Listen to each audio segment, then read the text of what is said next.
നമസ്കാരം. സ്വന്തം സ്വത്തുക്കൾ ഏറെയും ചാരിറ്റിക്ക് വിട്ടുകൊടുത്ത് ലോക കോടീശ്വര ലിസ്റ്റിൽ നിന്ന് പുറത്തു കടക്കാൻ ശ്രമിക്കുന്ന ഒരു വ്യവസായിയാണ് അസീം പ്രേംജി. വെറുമൊരു എണ്ണ കമ്പനിയായി തന്റെ പിതാവ് തുടങ്ങിയ ഒരു സ്ഥാപനത്തെ സോപ്പ് മുതൽ സോഫ്റ്റ്വെയർ വരെയുള്ള ശതകോടികളുടെ സാമ്രാജ്യമാക്കി മാറ്റിയ അസീം പ്രേംജി ഇന്ത്യൻ ബിസിനസ് ലോകത്തെ അത്ഭുത മനുഷ്യൻ തന്നെയാണ്. വിപ്രോയുടെ സ്ഥാപകനാണ് അസീം പ്രേംജി. ഇന്ന് 2.5 ലക്ഷത്തോളം പേർ ജോലി ചെയ്യുന്ന വിപ്രോ എന്ന IT കമ്പനിയുടെ തുടക്കം എണ്ണ നെയ്യ് കച്ചവടത്തിൽ നിന്നാണെന്ന് പറഞ്ഞാൽ വിശ്വസിക്കാൻ അല്പം ബുദ്ധിമുട്ടുണ്ടാകും. നെയ്യും സസ്യ എണ്ണകളും വിൽപ്പന നടത്തിയിരുന്ന കുടുംബ ബിസിനസിനെ ചിന്തിക്കാവുന്നതിനപ്പുറത്തെ വളർച്ചയിൽ എത്തിച്ചയാളാണ് അസീം പ്രേംജി. 21-ാം വയസ്സിൽ കമ്പനി തലപ്പത്തേക്ക് എത്തിയ അദ്ദേഹം ചെറിയ ബിസിനസ്സുകളിൽ ഒതുങ്ങി നിന്ന കമ്പനിയെ വിവിധ മേഖലകളിലേക്ക് പായിച്ചു. ഇന്ത്യയിലെ മുൻനിര ടോയ്ലറ്റ് സോപ്പ് ബ്രാൻഡുകളിലൊന്നായ സന്തൂർ, ആയുർവേദ സോപ്പായ ചന്ദ്രിക എന്നിവ വിപ്രോയിൽ നിന്ന് പുറത്തിറങ്ങിയവയാണ്. Yardley, Hygienix, Glucovita, Safe Wash, Soft Touch, Max Clean, Wipro Garnet, Aramex എന്നീ ബ്രാൻഡുകൾ വിപ്രോയിൽ നിന്നുള്ളവയാണ്.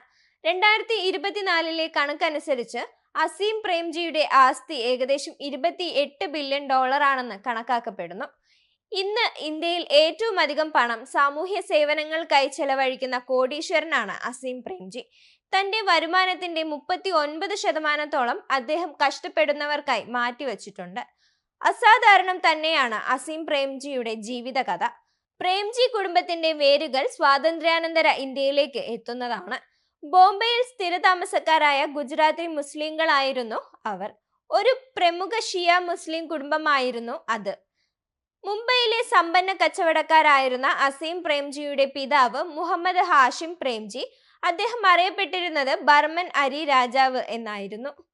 പരമ്പരാഗതമായി ധാന്യ കച്ചവടക്കാരായിരുന്ന കുടുംബത്തിൽ നിന്ന് മുഹമ്മദ് ഹുസൈൻ ഹാഷിം പ്രേംജിയാണ് വിപ്രോയുടെ ആദ്യ രൂപം western India vegetable product limited ആരംഭിക്കുന്നത്.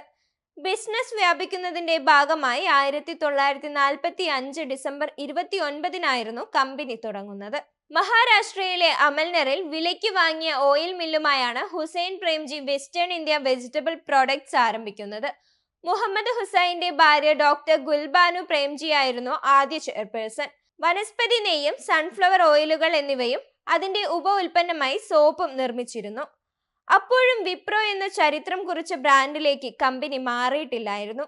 1977 രാജ്യത്തിൽ അധികാരത്തിലെത്തിയ മൊറാർജി ദേശായിയുടെ നേതൃത്വത്തിലുള്ള ജനതാ സർക്കാർ നയങ്ങളാണ് സത്യത്തിൽ വിപ്രോയുടെ പിറവിക്ക് കാരണമായത്.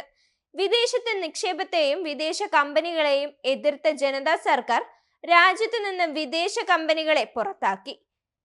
കൊക്കക്കോളയ്ക്കൊപ്പം അന്ന് ഇന്ത്യ വിട്ടതിൽ രാജ്യത്തെ ഏക IT കമ്പനിയായ IBM ഉണ്ടായിരുന്നു.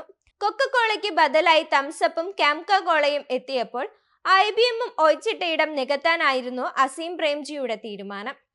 കമ്പ്യൂട്ടറുകൾ വ്യാപകമാകുന്ന കാലമായിരുന്നു അത്. ഇനിയുള്ള ലോകം കമ്പ്യൂട്ടറുകളുടേതാണെന്ന് പ്രേംജി മനസ്സിലാക്കി.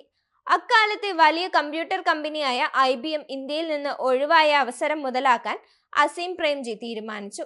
1980 western India Vegetable products limited എന്ന പേര് അദ്ദേഹം വിപ്രോ എന്നാക്കി മാറ്റി. IT അനുബന്ധ സേവനങ്ങളും ഏറ്റെടുത്തു. എക്കാലത്തെയും എളിമയുടെ പ്രതീകമായിരുന്നു അസീം പ്രേംജി. ഒരിക്കലും വിമാനത്തിൽ ബിസിനസ് ക്ലാസ്സിൽ യാത്ര ചെയ്യാറില്ല. എക്കണോമി ടിക്കറ്റ് മാത്രമേ ഉപയോഗിക്കാറുള്ളൂ. വിമാനത്തിൽ എവിടെ ഇരുന്നാലും ഒരേ സമയത്തല്ലേ നമ്മുടെ ലക്ഷ്യത്തെത്തുകയുള്ളൂ എന്നാണ് പ്രേംജി പറയുന്നത്.